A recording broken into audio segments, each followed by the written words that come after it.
Have you ever wondered why you keep buying more fertilizer, root stimulators, and all kinds of soil improvement products, yet your garden still does not become as healthy as you hoped? The strange thing is that more than 140 years ago, Charles Darwin spent years studying a creature that can do much of the work we are trying to solve with money today, for free. Not bacteria, not fungi, not some secret fertilizer. Earthworms. Darwin believed that earthworms were one of the most important forces responsible for creating fertile soil on this planet. But the irony is that much of what we do to soil today is causing them to disappear. When earthworms disappear, the soil gradually loses its ability to hold water, loses its structure, and loses part of its natural vitality. And that is when we begin relying more heavily on inputs brought in from outside. Today, I'm going to show you why Darwin was fascinated by earthworms, what modern science has discovered beneath the soil surface, and the simple method many gardeners use to turn lifeless soil into something gardeners call black gold. A forgotten prediction. Interestingly, Darwin did not start with earthworms. He simply wanted to answer a basic question. What is constantly creating and maintaining the fertile topsoil on the surface of the earth? For years he observed fields, forests, and especially the land around Down House, where he conducted many of his famous experiments. The more he observed, the more he noticed the same pattern appearing everywhere. Leaves disappeared, stones gradually became buried in the soil, and the topsoil kept changing even though no one was turning it with a shovel. Eventually, every clue led back to a creature that most people considered ordinary: the earthworm. Darwin came to the bold conclusion that much of the fertile topsoil on the planet had passed through the digestive system of earthworms at least once in its history. What is remarkable is that the last book Darwin published in his lifetime was not about evolution. It was about earthworms. And more than a century later, modern science is gradually confirming that he may have been more right than we realized. What Darwin couldn't see. Darwin could see the tunnels. He could see the soil being mixed and moved, but he did not have the technology to see what was happening inside those tunnels. Today, we know that beneath the soil exists an enormous ecosystem. Billions of microbes, beneficial fungi within the mycorrhizal network, and countless nutrient cycling processes are constantly at work around plant roots. If you look at a handful of healthy soil under a modern microscope, it does not look like a pile of lifeless dirt. It looks more like a busy city. Bacteria are breaking down organic material. Beneficial fungi are transporting water and minerals. Plant roots are constantly exchanging signals and nutrients with the surrounding environment. What is fascinating is that earthworms sit right in the middle of that system. Every time they burrow, they create soil aeration, helping the soil breathe better and allowing water to move deeper into the root zone. Earthworm tunnels also function like underground highways for rainwater. Instead of running off the surface or pooling after heavy rains, water can move deeper into the soil through the process of water infiltration. But that is only part of the story. When earthworms pull dead leaves and organic material down into the soil, they are not simply cleaning up the garden. They are bringing food closer to microbes and plant roots. During this process, organic material is shredded, mixed with soil, and passed through the earthworm's digestive system. What returns to the soil is worm castings, a material many gardeners call black gold because of its rich biological activity. In other words, earthworms do not just dig tunnels. They are building infrastructure for an entire ecosystem. They create pathways for water, create pathways for oxygen, transport organic material, and make it possible for countless other organisms to function more efficiently. Darwin only saw the worms. Modern science sees an entire biological system operating behind them, and that is when the story starts to become truly interesting.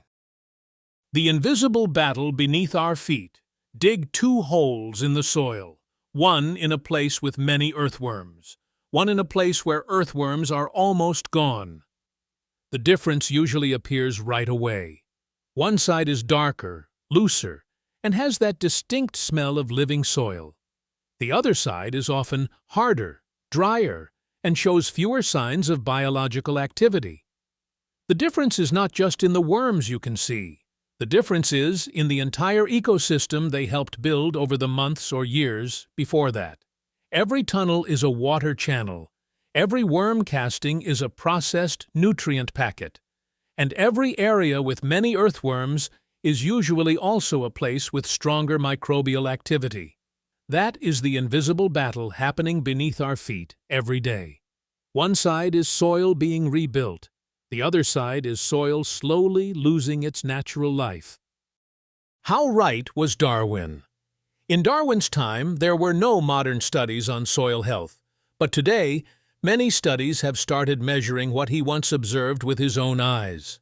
Scientists have found that earthworms can improve soil structure, increase water retention, support nutrient cycling, and help reduce erosion after heavy rains. Worm castings, or worm poop, are also called black gold by many gardeners because they contain a stable source of nutrients along with a very rich microbial community. In other words, worms do not just live in the soil. They are constantly rebuilding it. They help store carbon, recycle organic materials, and maintain fertility in a way that few other creatures can. If earthworms are that important, the next question is, why do so many modern gardens have fewer and fewer earthworms? Part of the answer is in the way we care for the soil. We want the garden to look cleaner, tidier, and more controlled. But many actions that seem reasonable are inadvertently making the earthworm habitat more and more difficult to live in. When the ground is left bare under the sun all summer, the top layer of soil heats up quickly and constantly loses moisture. When leaves are cleaned up, grass clippings are removed, and organic material is no longer returned to the soil. The food source for the underground ecosystem also begins to run out. In many gardens, the soil is also constantly disturbed with a tiller, hoe, or shovel. Each time that happens, thousands of small tunnels are broken apart. The soil structure is turned upside down, and the ecosystem has to start over from the beginning. The interesting thing is that most of this is done with good intentions.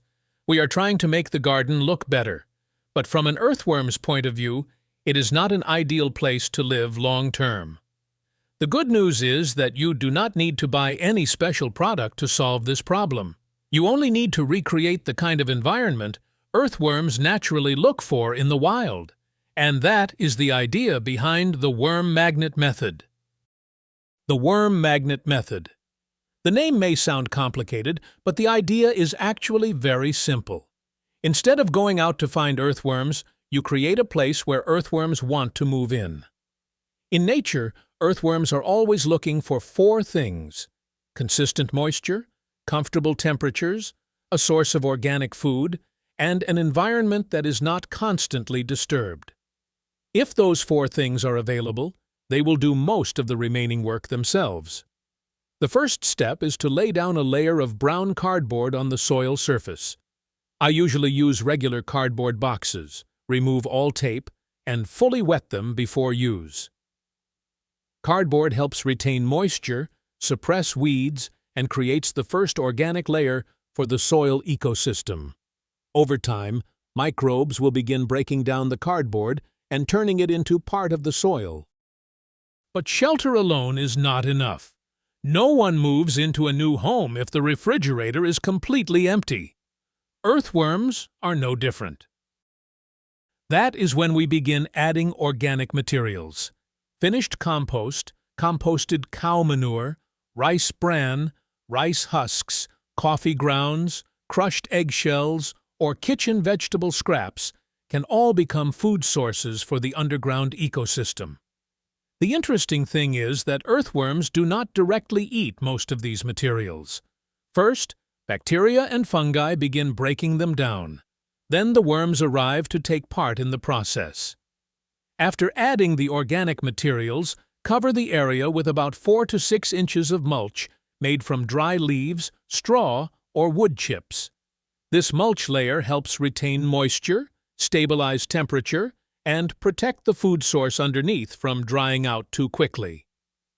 If you live in an area with raccoons or digging animals, avoid meat, fish, and greasy foods. I usually only use plant-based materials and always keep them underneath the mulch layer. Once the right environment has been created, try to avoid tilling, digging, or constantly disturbing the soil. Earthworms need time to build their own tunnel system. Each of those tunnels becomes a channel for water, oxygen, and root growth. The less you disturb that system, the faster the soil can improve. But if you want to speed up this entire process one step further, we can use a tool nature has relied on for millions of years. That tool is cover crops. Speeding it up with cover crops. One of the biggest secrets of healthy soil is always having living roots in the ground.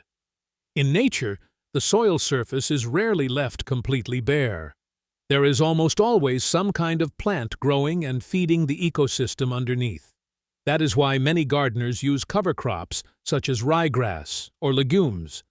While the leaves and stems grow above the soil, the roots below are constantly releasing organic compounds to feed microbes. Many people only see the leaves and stems above the ground, but the most important part is happening underneath. The roots are constantly releasing sugars, amino acids, and many other compounds into the surrounding soil. Scientists call this area the rhizosphere, one of the most biologically active places in the soil. When microbes grow more actively, they support earthworms. Earthworms then improve soil structure, increase soil aeration, and help plant roots work more efficiently. This is a self-sustaining positive loop. One interesting thing is that earthworms often show up more in places where new food sources are constantly being created. And cover crops are exactly that kind of food-producing machine. When roots age, when part of the roots die, or when the tops are cut down, all of that material becomes a new organic source for the soil. When cover crops are cut down, the above-ground growth becomes new mulch. In other words, the system begins producing its own food instead of constantly depending on outside materials. This is also why many forests almost never need anyone to fertilize them. Fallen leaves feed the soil. Soil feeds microbes. Microbes support earthworms, and earthworms continue recycling everything back into the system.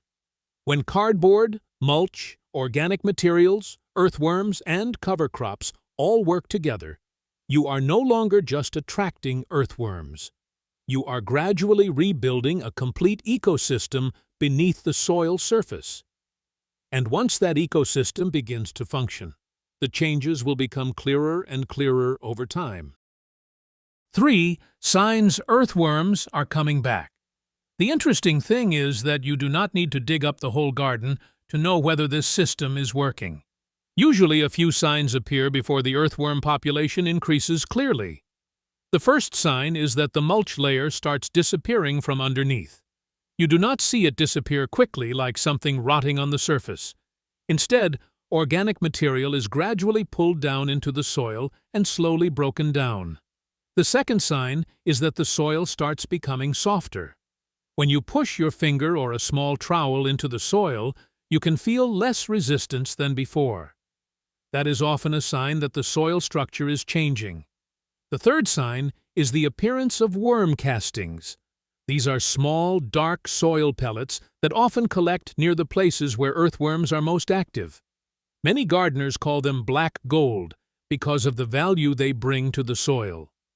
And finally, of course, the earthworms themselves. One morning after rain, or when you lift the mulch layer, you begin seeing more worms than before. That is usually when you know the underground ecosystem has started responding to the changes you created. What happens over time? This is the part many people care about most. After laying down cardboard, adding mulch, and starting to feed the soil ecosystem, how long does it take before you see results? The answer is faster than many people think, but slower than a bag of chemical fertilizer. This is not a way to force plants to react in just a few days. This is the process of rebuilding the foundation of the soil. After about 2 to 3 weeks, the first change is usually not in the plant, but on the soil surface. The mulch holds moisture longer, the ground stays cooler, and when you lift the mulch, you start seeing signs of life appear. Sometimes it is white fungal threads, sometimes decomposer insects, and sometimes the first earthworms arriving. Many people see white fungal growth under the mulch and panic, but in most cases, it is a sign that the organic material is beginning to break down. The ecosystem is starting up. After about 2 months, the difference becomes clearer. The soil becomes darker, softer, and easier to dig. When you squeeze a handful of soil in your hand, you can feel the change in structure. This is also when many people realize they do not have to water as often as before. The soil holds moisture longer, water moves deeper down, and the surface no longer hardens as quickly as it used to. After about 4 to 6 months, most of the cardboard layer has started to disappear. What used to be a sheet of cardboard is now becoming part of the soil. The number of earthworms increases noticeably, and you begin seeing more worm castings when you dig down. This is the stage when many gardeners begin to truly believe in this method, because at that point, they are no longer just hearing the theory. They can see the changes happening beneath their feet with their own eyes. After about 1 year, the most interesting thing begins to happen. You are no longer just attracting a few visiting earthworms, you are building a self-sustaining earthworm population. Every season, more organic material gets recycled. Every rain leaves more water stored in the soil. Every new generation of earthworms continues expanding the tunnel system beneath the ground. That is when the garden begins doing part of the work for you. Not because you stop caring for it, but because the soil ecosystem is gradually regaining the functions it was meant to have from the beginning. And that is also when we return to the question Darwin asked more than a century ago. Darwin did not spend years studying earthworms because they were cute or interesting. He did it because he believed they were one of the most important forces quietly building fertile soil on this planet. Today, modern science has helped us see what Darwin could not see. We know about microbes. We know about the mycorrhizal network. We know about nutrient cycling. And the more we understand that system, the more we realize that earthworms stand at the center of many important processes. The irony is that while many people keep searching for the newest product to improve their garden, one of the most powerful solutions is already right beneath their feet. Not in a bottle, not in a bag of fertilizer, but in the soil ecosystem itself. If there is one thing I hope you remember after today's video, it is this. Instead of only asking what the plant needs, start asking what the soil needs. Because when the soil gets healthier, many problems above the ground become easier to solve on their own. Tomorrow, try digging up about 1 cubic foot of soil in your garden. Count how many earthworms you find. Then come back here and tell me that number in the comments. That small test may tell you more about the health of your garden than any fertilizer label at the store. Thank you for watching, and I'll see you in the next video.